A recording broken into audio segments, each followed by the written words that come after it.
Marcus Blake, a young American billionaire worth more than most small countries, fell in love with a girl who sold bananas on the corner of 5th Avenue and West 42nd Street in Manhattan.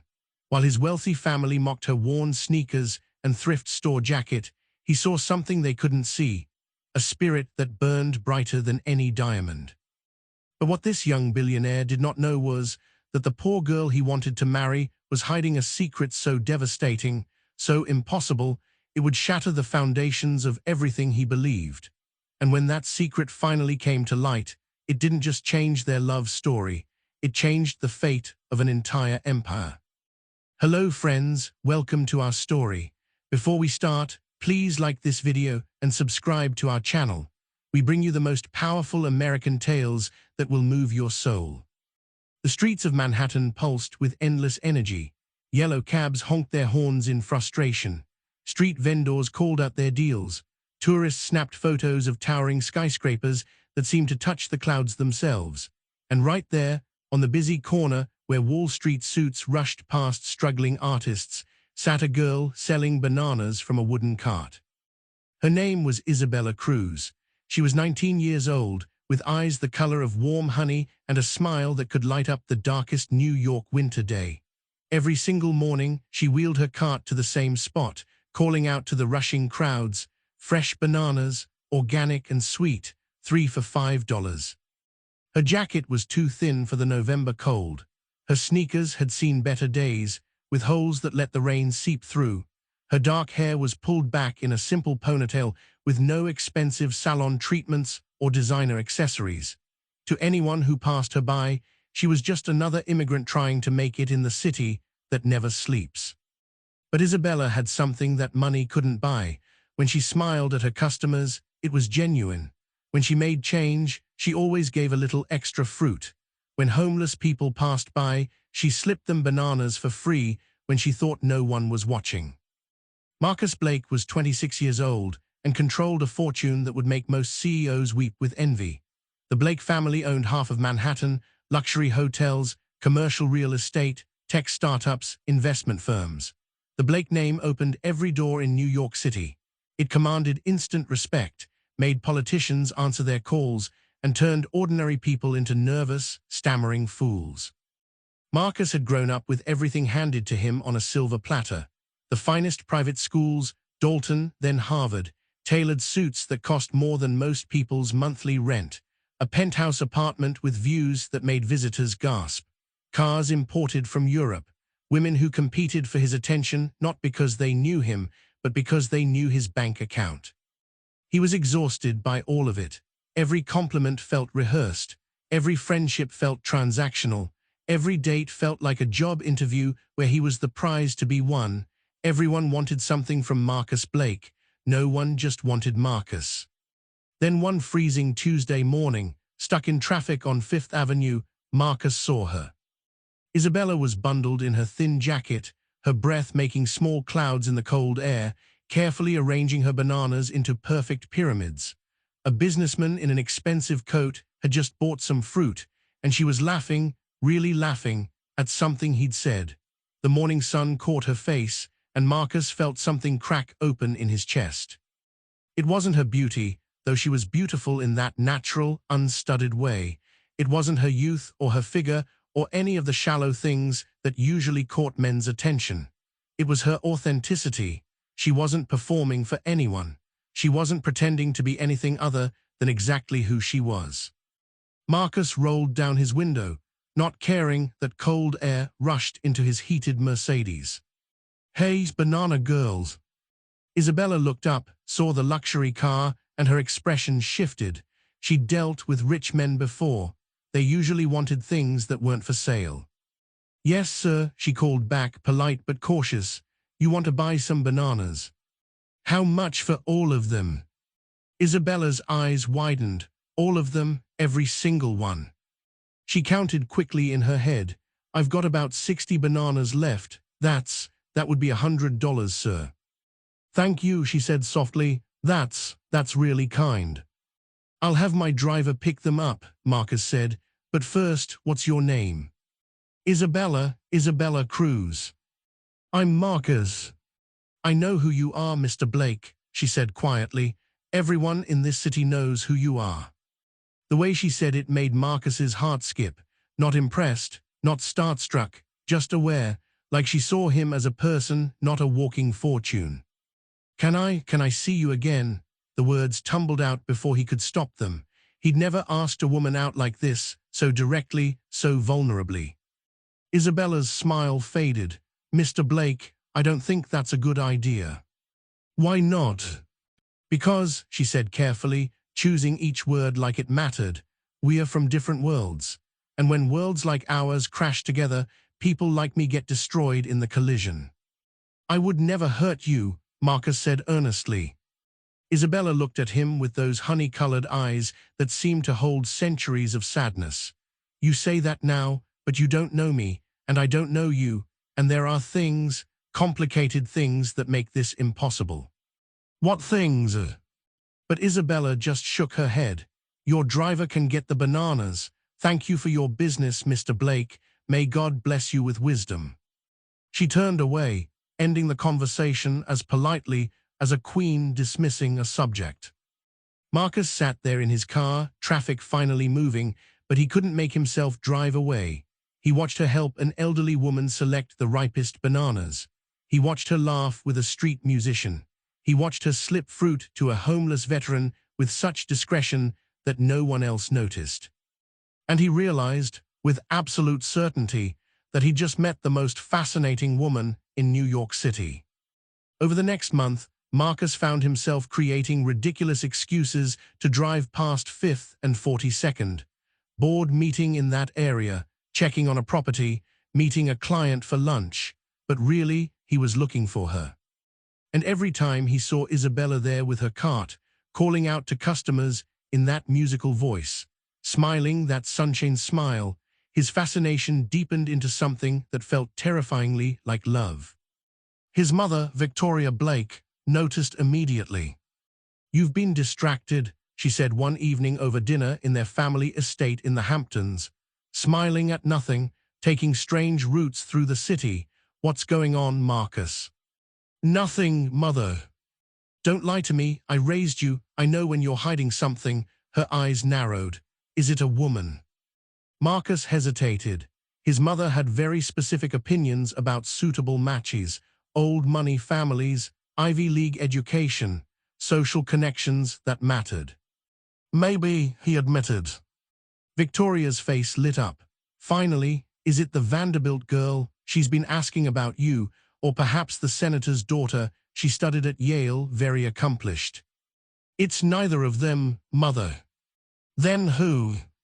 Someone different from your usual suggestions. Different how? She's not from a wealthy family. She sells bananas on the street. The silence that followed could have frozen the Atlantic Ocean. Victoria set down her wine glass with a sharp click. Tell me you're joking. I'm not. Marcus Alexander Blake. His mother's voice could cut glass. Tell me you have not been consorting with some street vendor. Tell me you have not dragged this family's name through the gutter by. I haven't dragged anything anywhere. Marcus stood up, his own anger rising. I've talked to her twice, but there's something about her mother, something real and honest that I've never found in any of those society girls you keep pushing at me. Real? Victoria laughed, but it was cold and sharp. What's real about poverty, Marcus? What's real about desperation? That girl sees your money, that's all she sees, that's all any of them see. You don't know her. And neither do you. His mother stood as well. These girls are clever, Marcus. They play innocent, they play humble, they make you think they're different. And then, she snapped her fingers, once they have their hooks in you, once they've gotten that ring on their finger, they show who they really are. Gold diggers, every last one of them. Not everyone is like that. Everyone in her position is exactly like that, Victoria said icily. Marcus, you are a billionaire.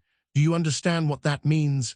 Every poor girl in this city is looking for an escape route, and you, my naive son, are the perfect ticket out. Marcus shook his head. You're wrong about her. Then bring her here, his mother challenged. Let me meet her. I need air. He drove straight to 5th and 42nd. It was almost 8 p.m., dark and cold, and most vendors had packed up for the night. But Isabella was still there, carefully counting her money by the light of a street lamp. "Working late?" Marcus asked, approaching her cart. Isabella looked up, surprise and something else. Was that happiness flickering across her face? "Mr. Blake, I didn't expect to see you again." "I told you I wanted to see you again." "And I told you it was a bad idea." But she was smiling slightly. "Why?" Marcus asked, sitting down on the curb, not caring that his $1,000 suit was getting dirty. "Why is it such a bad idea? Because I'm rich and you're not. That doesn't matter to me." "It matters to everyone else," Isabella said softly. "Your family, your friends, society, they'll never accept someone like me. Let me worry about that." Isabella shook her head, her smile turning sad. "You're very innocent for a billionaire, Mr. Blake." "And you're very wise for a banana seller," Marcus countered. "Which makes me wonder, where did you learn to speak like that, to carry yourself with such dignity? Who are you really, Isabella?" For just a heartbeat, something that looked like pure terror flashed across her face. But it vanished so quickly, Marcus almost thought he'd imagined it. "I'm nobody," she whispered. "Just a girl trying to survive in an impossible city." "You're lying." "Excuse me." Marcus leaned forward. "You're lying. I don't know what about, but I know you're not telling me everything. There's something you're hiding, something big." Isabella stood up abruptly, her wooden stool scraping against concrete. "I think you should go, Mr. Blake." "Why won't you let me in?" Marcus stood too, frustration bleeding into his voice. "Why won't you trust me?" "Because trust is a luxury I can't afford." The words burst out of her, raw and desperate. "Because every time I've trusted someone, every time I've let someone close, I've been betrayed, used, destroyed. So forgive me if I don't fall at your feet just because you're handsome and rich and seem nice. I've learned that nice doesn't mean safe." They stood there on that busy Manhattan corner, the city rushing around them like a river around stones. Two people carrying wounds too deep to show. "I'm sorry," Marcus said quietly. "I'm sorry someone hurt you.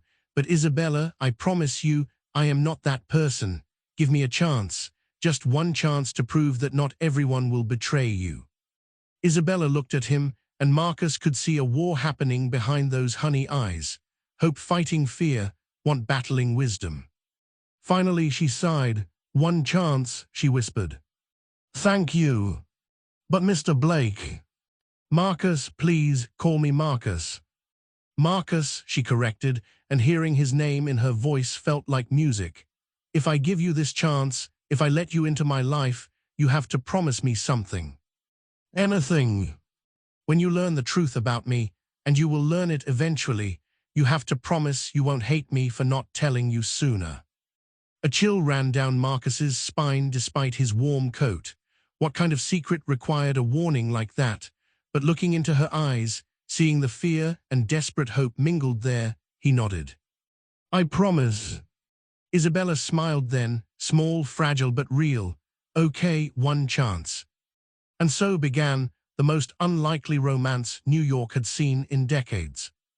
Marcus would pick up Isabella after she finished selling her bananas. They'd go to small diners in Queens where no one recognized him. They'd walk through Central Park, talking for hours about poetry and dreams and what made life worth living. They'd sit on the Staten Island ferry, watching the city lights reflect on dark water, sharing hot chocolate from a thermos Isabella brought. Marcus learned that Isabella loved reading, classics mostly, books she borrowed from the library because she couldn't afford to buy them. She could quote entire passages from Gabriel Garcia Marquez and Isabella Allende. When she laughed, really laughed, it sounded like wind chimes in summer. But he also learned that she guarded her past like a dragon hoarding treasure. Where did she grow up? A small town, you wouldn't know it. Who were her parents? They died when I was young. Where did she live now? A tiny apartment, nothing special. Did she have family? It's complicated. Every question was deflected with the skill of a professional diplomat. Every probe was gently redirected. And while Marcus respected her privacy, He couldn't shake the feeling, that enormous secret hovering between them like a wall he couldn't scale. His mother, meanwhile, was becoming increasingly hostile. A trap to catch a billionaire husband. You don't know what you're talking about. Don't I? His mother's laugh was bitter. I've lived in this world for 55 years. I know exactly how these people operate. This girl, what's her name? Isabella. She's no different from any other poor person who sees a rich man as their lottery ticket. Her name is Isabella Cruz, and she's nothing like that. Prove it then, Victoria said coldly. Bring her to dinner, here, this Friday. Let me meet her properly. Let me see what you see in her. Marcus knew it was a trap, knew his mother would be critical, judgmental, looking for any flaw to exploit, but he also knew that refusing would only make things worse. Fine, he agreed, I'll ask her. But when Marcus asked Isabella to dinner at the Blake estate, her reaction shocked him. She went pale, actually pale, which was noticeable even with her olive skin. No, she said immediately, I can't. Why not, Isabella? If we're going to have a future together, you'll have to meet my family eventually. I know, but not yet. Please, Marcus, not yet. When then? I don't know, I need more time. Marcus studied her face. She looked terrified, not nervous or anxious, but genuinely terrified, like he'd asked her to walk into a lion's den. Isabella, he said gently, taking her hands in his, what are you so afraid of? Everything, she whispered. I'm afraid of everything. Talk to me, please. Whatever this secret is, we can face it together. Tears welled up in Isabella's eyes. You don't understand. The truth isn't just about me. It's bigger than me. It affects other people, important people. And if it comes out wrong, if it comes out at the wrong time, then help me understand. I can't. Tears were streaming down her face now. Not yet. Please, Marcus, just trust me. Give me a little more time. Marcus wanted to push, wanted to demand answers, but seeing her tears, seeing the genuine anguish in her eyes, he found himself nodding. Okay, he whispered, I'll wait, but Isabella, whatever this is, it's killing you to keep it secret. I can see it. I know, she sobbed, I know. The answer came 3 weeks later, in the most dramatic way imaginable.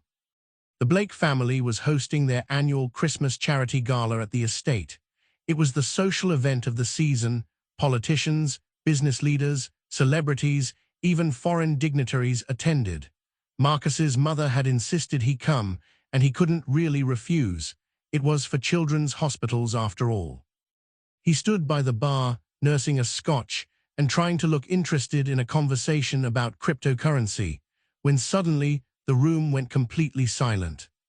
Not just quiet, silent, like someone had hit a mute button on the entire party. Marcus turned to see what had caused such a reaction, and his heart stopped. A group of people had just entered the estate. Official people. They wore dark suits and had the bearing of Secret Service agents. And leading them was an older man with silver hair and a face Marcus recognized from news broadcasts. That's Ambassador Santiago Cruz, someone whispered next to Marcus. The ambassador from California to the United Nations. What's he doing here? Behind the ambassador walked a woman in an elegant black dress, dripping with diamonds that probably cost more than most houses. And next to her, Marcus's Scotch glass slipped from his nerveless fingers and shattered on the marble floor. It was Isabella, but not Isabella as he knew her, not in her thrift store jacket and worn sneakers. This Isabella wore a designer gown that probably cost $50,000. Her hair was styled in an elaborate updo with what looked like actual diamonds woven through it. She walked with perfect posture, with the bearing of someone born to wealth and power. Victoria Blake rushed forward, her face a mask of confusion and curiosity. Ambassador Cruz, this is an unexpected honor. We weren't aware you'd be attending. The ambassador looked at her with grave, tired eyes. Mrs. Blake, we're not here for the gala. We are here because we've received troubling information about a certain young woman who has been missing from our family for over 8 months. A young woman we've been searching for desperately. He paused. and we have reason to believe that your son knows where she is." Every eye in the room turned to Marcus. Marcus's voice came out as a croak. "I don't understand. I don't know anyone from your family." "Don't you?" The ambassador pulled out his phone and showed Marcus a photograph. It was Isabella, but in this photo she stood on the steps of what looked like a mansion, wearing a graduation gown, her smile brilliant and confident. Behind her stood the ambassador and the elegant woman, both beaming with pride. "This," the ambassador said quietly, "is my daughter, Isabella Marie Cruz. She disappeared 8 months ago after refusing an arranged engagement to a business partner's son. We've had private investigators searching across 3 states, and they found her here, in Manhattan, selling fruit on a street corner." The room exploded in shocked whispers. Marcus couldn't breathe, couldn't think, couldn't process what he was hearing. Isabella wasn't poor. She wasn't a struggling immigrant. She was the daughter of one of the most powerful diplomatic families in the country. "You've been seeing her, haven't you, Mr. Blake?" The ambassador's voice was stern. "You've been courting my daughter. My people have been watching, and while I'm relieved she appears to be safe, I need you to tell me the truth. Did you know who she was?" Marcus's voice failed him. No, I had no idea." "He's telling the truth, father." Isabella stepped forward, her voice strong despite the trembling Marcus could see in her hands. "Marcus didn't know. I never told him." "Isabella," the ambassador's voice cracked. Why would you put your mother and me through this hell? Do you have any idea what we've been through? Your mother has barely slept. I've had investigators in 6 states searching for you." "Because I was suffocating," Isabella's voice rang out through the silent ballroom. "Because you were trying to sell me off to Richard Hamilton's son like I was a business asset. Because every decision I tried to make, you made for me. I couldn't even choose what to study at university without it becoming a diplomatic incident." The ambassador's face crumpled. "We were trying to protect you." "You were trying to control me," Isabella said, tears streaming down her face now. "And I know you love me. I know you think you were doing what was best. But father, I felt like I was dying, like I was disappearing piece by piece under the weight of all those expectations." She looked around the room at all the shocked, staring faces. "So I ran. I took nothing but my backpack and the money I'd saved from birthday gifts. I cut my hair short, I bought clothes from Goodwill, and I became nobody, just Isabella, just a girl trying to survive." She turned to Marcus, her honey eyes finding his blue ones across the crowded room. "And then I met someone who saw me, not the ambassador's daughter, not a diplomatic pawn, not a business merger waiting to happen, just me, Isabella, the real me." Marcus felt like his heart was being ripped out of his chest. "Why didn't you tell me?" His voice was barely a whisper, but in the silent room, everyone heard it. "Because I was terrified," Isabella said, walking toward him slowly. "Terrified that if you knew who I really was, you'd treat me differently, that you'd see the title instead of the person, that you'd want me for my connections, for my family's influence, for what I could offer you politically." She stopped right in front of him. "Every person I've ever dated wanted the ambassador's daughter, the girl with the connections, the key to power and influence. No one ever just wanted Isabella, until you." Marcus stared at her. This woman he'd fallen in love with, this mystery he'd been trying to solve. She'd been hiding, yes, but not because she was ashamed of being poor, because she was desperate to be seen as human. "I'm sorry," Isabella whispered, tears flowing freely now. "I'm so sorry I lied to you, but Marcus, everything else was real. My feelings for you, our conversations, the connection we have, all of that was completely real." The ballroom was so quiet you could hear breathing. "Mr. Blake," the ambassador said, his voice heavy with exhaustion and something that might have been hope. "My daughter clearly loves you, and from what my investigators tell me, you've treated her with respect and kindness even when you believed she was poor and struggling. That speaks to your character more than any background check could." He walked over to stand beside his daughter. "But I need to know, did you fall in love with a poor girl selling bananas, or did you somehow know who she was all along?" Marcus finally found his voice. "I fell in love with Isabella," he said clearly. Not rich Isabella or poor Isabella, not the ambassador's daughter, just Isabella, the girl who quoted Marquez from memory, who laughed like wind chimes, who gave free bananas to homeless veterans, who looked at me like I was just Marcus, not Marcus Blake the billionaire. He looked at Isabella, really looked at her. The designer gown couldn't hide the person underneath. The diamonds couldn't change her eyes. She was still her. You lied to me, he said quietly. You lied about your identity, your family, your entire life. I know, Isabella whispered. I love you whether you're selling bananas in a thrift store jacket or wearing a $50,000 gown. I love you for your heart, your spirit, your courage to choose your own life, even when it terrified you. The room was so quiet, you could hear hearts breaking and healing at the same time. You still love me. Isabella's voice was small, hopeful, terrified. I still love you, Marcus confirmed. Though I'm definitely still mad about the lying part, we're going to have a long conversation about that. Despite everything, despite the tears and the tension, Isabella laughed. That's fair. The ambassador cleared his throat. If I might interject. Everyone turned to look at him. Mr. Blake, my daughter has excellent taste in men, but terrible judgment in timing. She ran away from her responsibilities, worried her family sick, and created a situation that could have ended in tragedy. Marcus tensed, waiting for the rejection, the warning to stay away.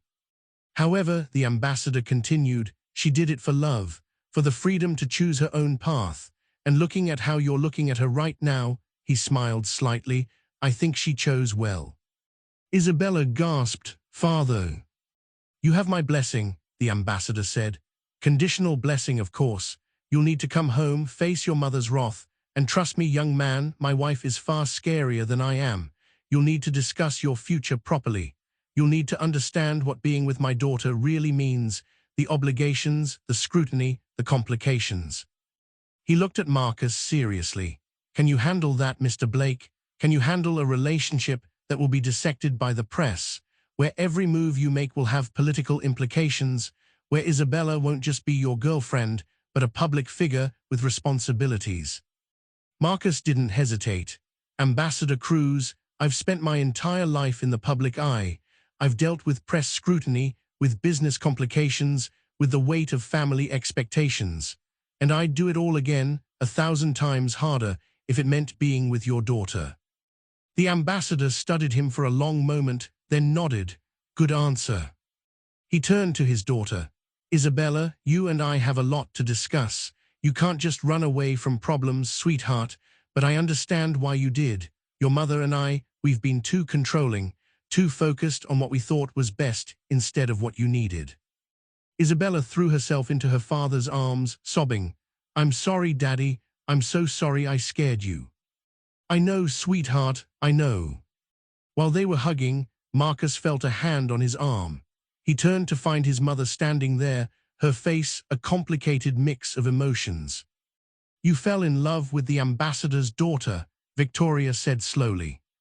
I fell in love with a girl selling bananas, Mother. The fact that she's also the ambassador's daughter is, well, it's a complication, but it doesn't change how I feel. Victoria looked at him for a long moment. Then, surprisingly, she smiled, a real smile. You know what? I think I was wrong about her. What? She could have revealed who she was at any point, could have used her family connections to secure your interest. Instead, she risked rejection by pretending to be poor. That takes courage and integrity. Victoria looked over at Isabella, who was still hugging her father. She really does love you for you, doesn't she? Yes, Marcus said, she does. Then I suppose, Victoria said carefully, I should welcome her properly to the family. She walked over to where Isabella and her father stood. Miss Cruz, Victoria said formally, I believe I owe you an apology. I judged you without knowing you. I'm sorry. Isabella turned, surprise written all over her face. Mrs. Blake, you don't need to. Yes, I do, Victoria insisted.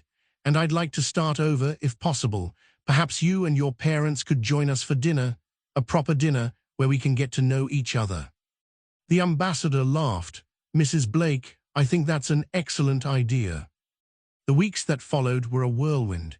Isabella moved back in with her parents, much to her mother Elena's tearful relief. The press had a field day when the story leaked.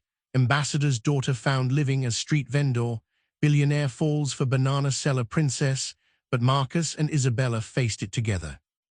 They had long conversations about trust, about honesty, about what they both needed to feel safe in a relationship. Isabella introduced Marcus to her childhood friends, her extended family, the responsibilities that came with being a Cruz. Isabella Marie Cruz, former banana seller, current ambassador's daughter, and the love of my life, will you marry me? Isabella stared at the ring, tears already flowing. Marcus Alexander Blake, former lonely billionaire, current best friend to a runaway princess. Yes, yes, I'll marry you. They kissed on that busy Manhattan corner while cars honked and people rushed past, and neither of them cared about anything except each other. The wedding was everything New York society and diplomatic circles could have wanted. It merged two powerful worlds, old money and political influence, in a ceremony that made headlines internationally. The ceremony was held at the historic Plaza Hotel, with everyone from senators to Silicon Valley moguls in attendance. Marcus wore a custom Tom Ford tuxedo.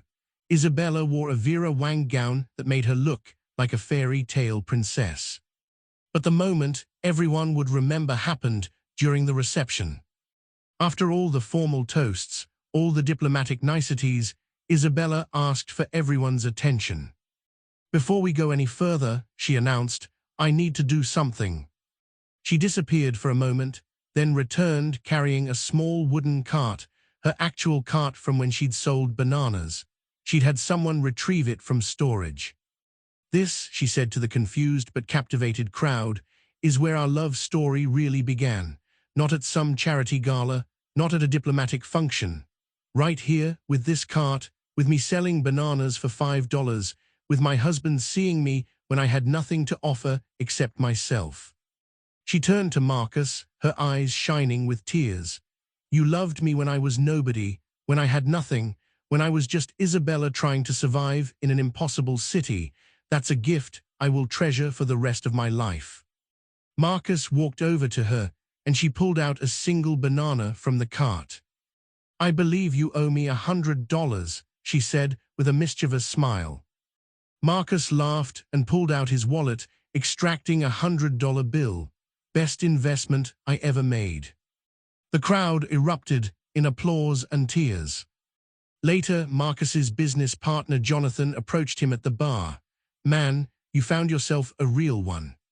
"I did," Marcus agreed. "How did you know?" Jonathan asked. "How did you know she was the one?" Marcus thought about it. "Because she made me feel like I mattered. Not my money, not my name, not what I could do for her, just me, Marcus. That's rarer than any diamond, Jonathan. That's worth more than all the money in the world." Years later, when Marcus and Isabella had children of their own, 2 daughters and a son, they would tell them the story of how they met. "Your mother," Marcus would say, "sold bananas on a street corner in Manhattan. And your father," Isabella would add, "bought all of them even though he didn't need 60 bananas." Was Mama really the ambassador's daughter? Their oldest daughter, Sophia, would ask. She was, Marcus would confirm, but she was also a brave young woman who ran away from everything she knew to find freedom and herself. "And did you love her even when you thought she was poor?" their son, Diego, would ask. "Especially then," Marcus would say, "because that's when I knew her love was real. She didn't need my money, she didn't need my status, she just needed me to see her, really see her." Isabella would smile and take his hand. "And he didn't need my family connections or my diplomatic influence. He just needed me to see him, not the billionaire, just Marcus." "So what's the lesson?" their youngest daughter, Lucia, would ask. And together, Marcus and Isabella would say, "The lesson is that true love sees the person, not the package. It doesn't matter if you're rich or poor, powerful or ordinary. What matters is finding someone who sees your soul and says, 'Yes, that one, that's the one I choose to build a life with.'" And so, friends, This is where our story ends, but it's also where the real story begins. Because Marcus and Isabella didn't just find love. They found partnership. They found trust hard-won through honesty. They found a connection that transcended wealth and status and all the artificial barriers society builds between people. The billionaire learned that money doesn't buy authenticity. The ambassador's daughter learned that running away isn't the answer, standing up for yourself is. Together, they built an empire that honored both their worlds. Marcus used his business connections to support Isabella's charitable causes. Isabella used her diplomatic skills to open international doors for Marcus's ventures. They became a power couple, yes, but not because of money or influence, because of love. Real, tested, battle-scarred love. The kind of love that starts with buying bananas from a stranger and ends with building a kingdom together. I hope this powerful American tale has touched your heart today. If Marcus and Isabella's love story moved you, please hit that like button. Subscribe to our channel for more inspiring stories and share this video with someone who needs to be reminded that true love sees beyond appearances. Drop a comment and tell us, do you believe in love at first sight, or do you think real love takes time to build? We want to hear your thoughts. Don't forget to tell us where you're watching from: New York, Los Angeles, Chicago, Miami, Atlanta, Houston, Phoenix, Dallas. We love knowing where our global family is tuning in from. Remember, friends, love isn't about what someone has. It's about who someone is. See the person, not the package. See the soul, not the status. And when you find someone who sees you the same way, hold on to them, treasure them, build your empire with them. Until next time, may your hearts be open, your love be true, and your bananas always be sweet. The end.